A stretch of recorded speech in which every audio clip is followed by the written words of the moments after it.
It was December 18th, 2024. 167 days after Zenless Zone Zero launched, Hoshimi Miyabi was finally added to the game. What is evil? I'll determine that myself.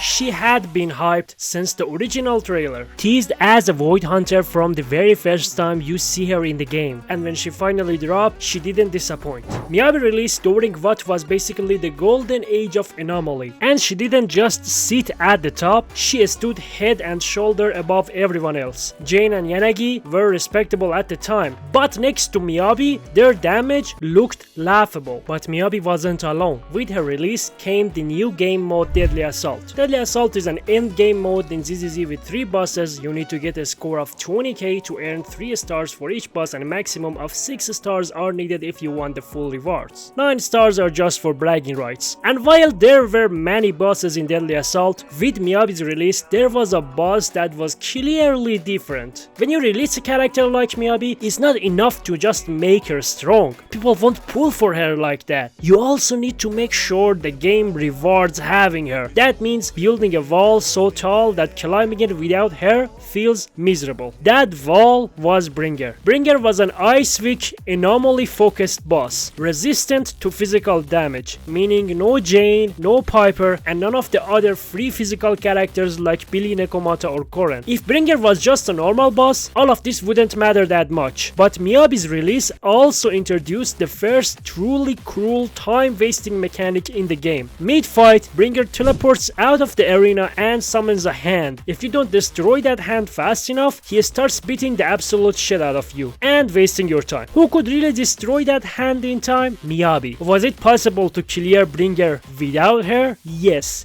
but the difference was obvious. Miyabi deleted that hand in seconds. Everyone else had to pull insane nonsense out of their ass, wasting their ultimates on the hand, running cursed builds, or doing shit like running anomaly mastery on stunners just to cheese the fucking hand. Bringer wasn't subtle. He was a wall and Miyabi was the ladder. Miyabi also launched with a very obvious intended teammate, Yanagi. Every disorder gave Miyabi 2 stacks of her big dick damage move, and Yanagi could spam disorders like no one else. Simple, clean, and it worked. But players found something better. What was this mysterious team? It was Mono Ice. You know I'm talking about Mono Ice. Of course I'm talking about Mono Ice. This team was harder to play than the Yanagi team, but it could hit 65k, which is the max score in Deadly Assault, a score that is nearly impossible without heavily spending on your characters, and it worked because of how ZZZ handles elemental effects. Ice doesn't just deal damage, it also freezes enemies, and if an enemy is stunned, freezing them pauses the stun timer. Void Hunters also have special elements because they are quirky like that. Miyabi has Frost, which is technically different from normal ice, which means you could trigger multiple freezes, one from Miyabi and another from Sokaku or Lycon. Icewick bosses were fucking evaporated, and even neutral bosses didn't stand a chance. Miyabi and Mono Ice dominated all of Season 1, but players started to slowly notice a subtle shift in the meta. The first big sign was in 2.1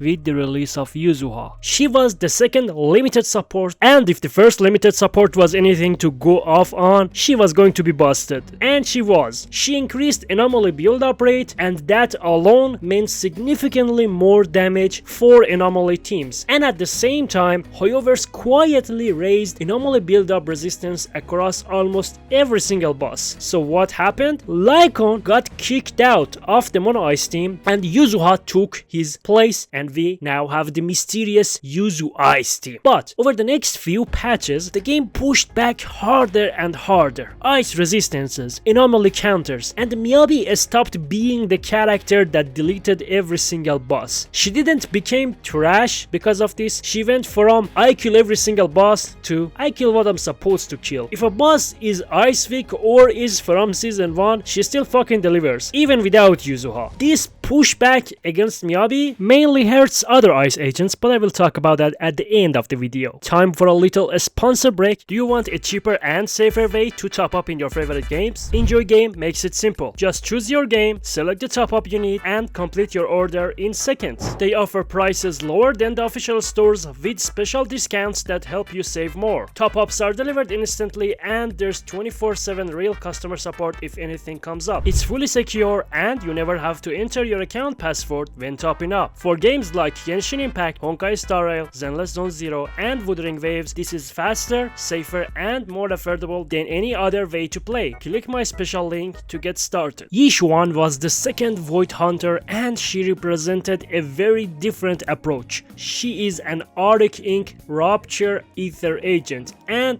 Rupture was a brand new class introduced with her. At a basic level, she's an on-field DPS who builds resources and cashes them out at the right moment, dealing most of her damage during the stun window. Her defining trait is that she has two very massive tits, two very big ultimates. She also is a Rupture agent, meaning she can ignore 100% of the enemy's defense. On release, she was constantly compared to Miyabi, and while in my opinion she did not break every single wall like Miyabi did, she was clearly the second best DPS unit in the game at the time, which was enough for people to say she didn't deserve the Void Hunter title, even though she was still extremely strong. But she didn't remain number 2 for long. As you heard in the Miyabi section, the game started countering Miyabi just after Yixuan's release, and this environment allowed Yixuan to dominate. Eventually, she received her own support, Lucia, which was basically built for her, and Yixuan found her best team with Lucia and a strong stunner like Chingy or Dialon. Just like Miyabi and Bringer, Yixuan at release got her own boss, the Miasmic Priest. But unlike Bringer, plenty of other characters could easily handle Miasmic Priest. That's why I don't think this boss had a big impact like Bringer. The real addition with Miasmic Priest was the introduction of Miasmic Shields, which boosted defense, decreased damage by 85%, and prevented the enemy from being stunned. Some people claim this existed to sell Yixuan. Oh my fucking god, you cannot clear the Miasmic Shield if you do not have Yixuan. Oh my,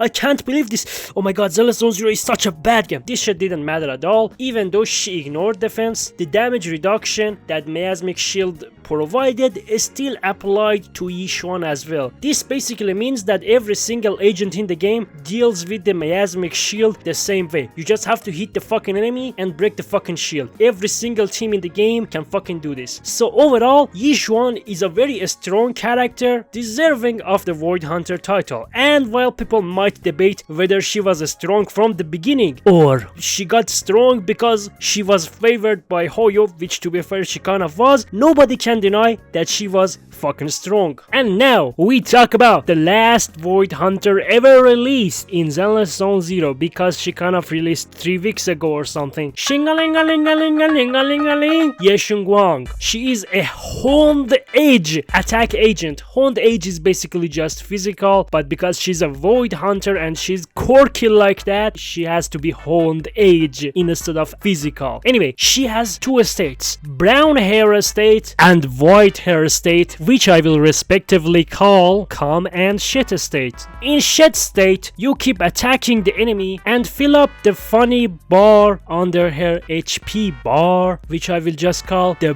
bar instead of whatever fucking funny name Hoyoverse gave the fucking bar. And once you have that resource bar set up, you go into the calming state. In this state, you combust your big damage moves and pound the enemy. One key difference here is that both Miyabi and Yixuan need some kind of setup to reach their big damaging moves, but Shingalingalingaling doesn't do that. She just keeps dealing damage. Another interesting thing about Shingalingalingaling is that she is very reliant on something called the Ether Veil. Ether Veil is a mechanic certain characters can trigger. Just think of it as a fucking buff. When another character activates the Ether Veil, she gets half of her resource, and when she activates her own Ether Veil, the damage she deals to the enemy based on the stun damage multipliers, and she amplifies certain effects, basically boosting her